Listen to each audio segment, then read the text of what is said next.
Let's connect with Abhay Ahmad, Director with HDFC Securities. Abhay, what a delight to have you back on ET long time. Abhay, Indian markets have moved up substantially in the last 6 months. We are sitting at record highs.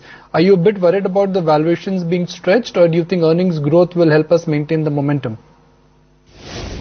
See, if you look at it in those terms, there are two ways to look at it. One, what is the relative PE?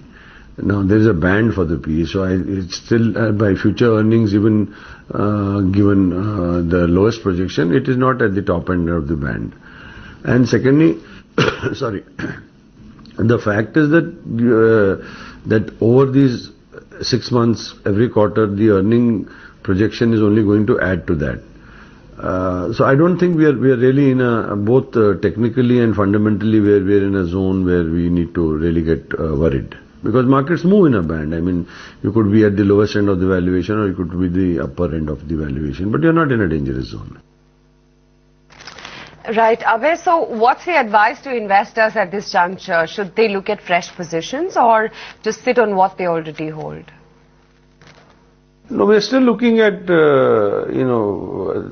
index around 45,000. That is an index and which is not a very good indicator over the next 2 years. So given that, then you are still in terms of asset classes, and that's a very conservative estimate. But then even at that, you're not. This seems to be an asset class which will give you relatively better returns. So yes, you're right. You should take. If you depending upon what your profile is, but asset allocation to equities asset class has to go up. What's your sense on how India's macros are shaping up? Q1 GDP number was strong, inflation and IP, they both are on our side. Do you think the currency also has stabilized? See, the good part is most macro indicators, whether it is the CAD, whether it is the currency, whether it is, and with oil right now helping physical deficit, seem to be, as compared to, let's say, relatively speaking, about a year back, seem to be very, very under control. So that is as far as the macro indicators go.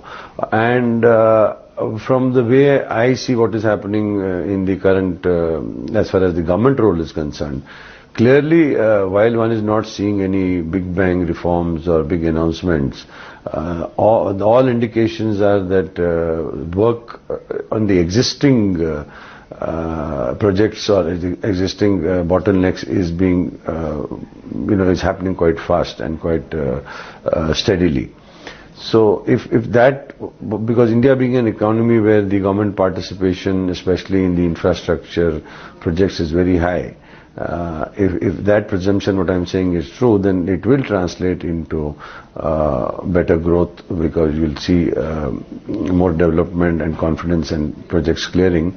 The question is whether it's going to happen. It's very difficult to make these calls whether it is going to happen in 2 months or 6 months. But and I don't think one should take such a micro, as far if you look at these kind of indicators, one should really be looking at day-to-day numbers or monthly numbers.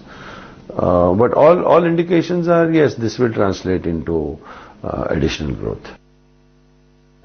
So what's the call on banks, Abhay? Given the thrust in financial inclusion, do you see it as an opportunity for both PSU and private banks, or does it hold the potential to create greater stress? See, like any other industry, there will be well-managed companies and not well-managed companies. So that's a different ball game altogether. So to answer your first question is, the stress on the assets, that, now it is clearly most senior bankers are saying that it is not, it's on the trend is on the improvement. As a sector, if you are looking at growth in the economy across sectors, whereas that could be cyclical, so you may have one sector performing and then the other sector picking up. What is common across all sectors is banking. So by default, banking becomes in the growth phase. Banking by default becomes an important sector which participates across other sectors' growth, so which could be cyclical in some sectors. So to that extent, well-managed banks will do well.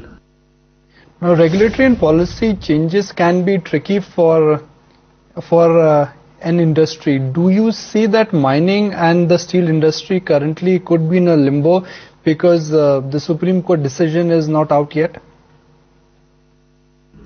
One will wait for the outcome of the judgment, but which one doesn't have any locus standi on or cannot really say how it is going to span out. But one thing is very clear that from the approach that the government has taken with the Supreme Court or the statements one is hearing, that they are clearly looking at closure, they are clearly looking at decisive steps, they are clearly looking at implementation. So yes, if the judgment is very, very adverse, you will have to live with the fallout.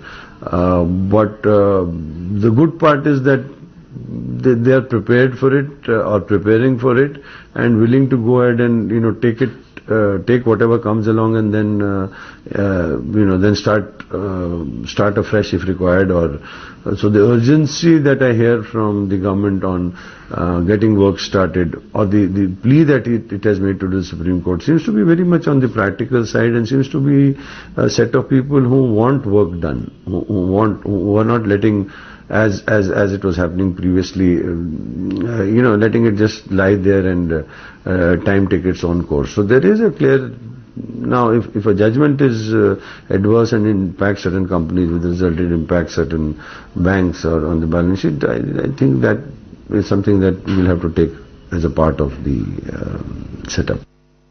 Right. Abhay, crude price correction works well for all importing economies like India, while it will help the deficit as well. How can one play it via stocks?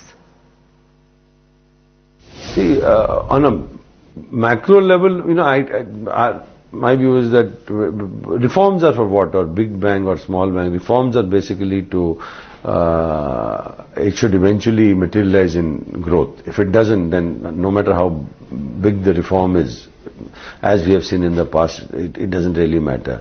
Now, there are a lot of low-lying fruits which are there, not only in energy sector, but a lot of other sectors and infrastructure, which can be implemented without actually becoming headline news or without and that will result in growth. So, not on so that I think the government is concentrating on. So I am personally not expecting any big bang reforms in forget energy, in a lot of sectors in the short term. That seems to be the approach, and I am quite happy with that approach, because just announcements are don't make too much sense to me. But energy sector in specific is a part of the core infrastructure, and there is a clear need and recognition by the powers to be that, look, if this is not sorted out, there's not much we can do going ahead. So to the best of the ability, with or without reforms, I think you will see a focus on power, on energy, and a will by the government to try and remove the roadblocks and make implementation far better. So to that extent, yes, this is a segment one would be a clear beneficiary. So Abhay, what is your call on the infra theme?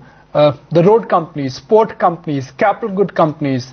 The new government is expected to do wonders for these sectors. Is it time to revisit or cherry pick from some of these, within these infra names? Definitely, the opportunity is there. I think what happened was people started discounting it much earlier than one should have, a lot of these stocks. Also, these are not, specifically in power and infrastructure, in roads, it's not something that you're going to see, overnight changes in the balance sheets of the company. And, but one thing is very clear, that it is an important, if India has to grow, 6 to 7%, this is, and a very important part of that growth. And the other good thing is that from whatever one hears from the respective ministers, that they realize it and there is clarity. So I'm not talking any specific stock, but if you were to take a longer term view, if you are seeing, as we see, or as I see the market for over going like this for next 3 to 5 years, then it would be very sensible to include these stocks in your portfolio.